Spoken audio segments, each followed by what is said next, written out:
In this episode, I just wanted to give a quick update to the 911 project and the lack of progress.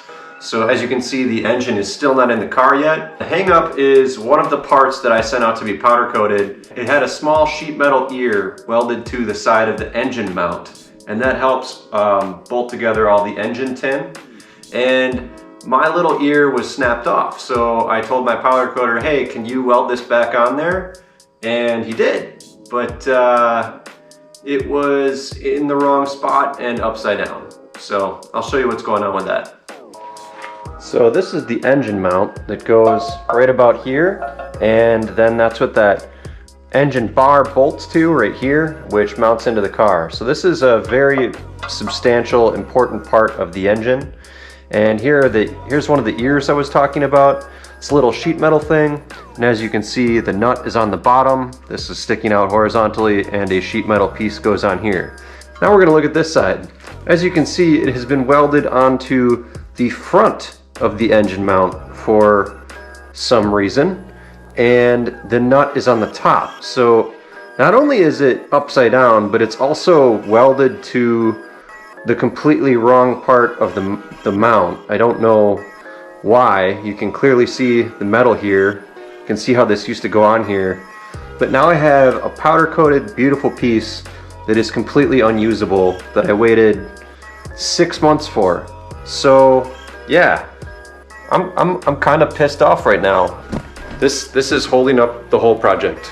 I have waited for this part for so long. Finally got it a few weeks ago, and it's completely unusable. So I'm a little bummed out.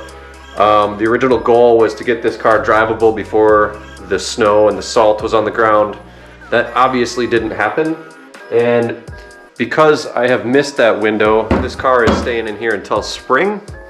Originally what I wanted to do was drive this thing to my storage unit and grab the Jag. I really wanted to start working on the Jag. That thing is super cool. But because this thing is no longer in a rush, it's fine. I can take my time. I guess it's not going to see the road until spring.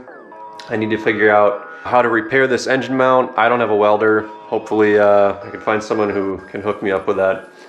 But I don't know if I'm just going to paint that section or get it repowder coated, because that means I need to have it stripped. I don't know. So yeah, it is winter though, and winter is fun because of snowmobiles. So I'm working on this 99 Arctic Cat ZR600 project. I've had this sled for a few years now. It's always kind of been a piece of crap, but trying to get it usable as a third sled, so if someone comes over to visit and social distances safely, they could ride this thing. Still, a couple other things I can keep moving on with 911. This is a complete fuel line replacement kit, including the tunnel lines and the lines to the tank and the lines to the engine. So anyway, stuff like this happens. It's unexpected, it's disappointing and frustrating, but you gotta keep moving there, eh? Stay safe and stay tuned. Cheers.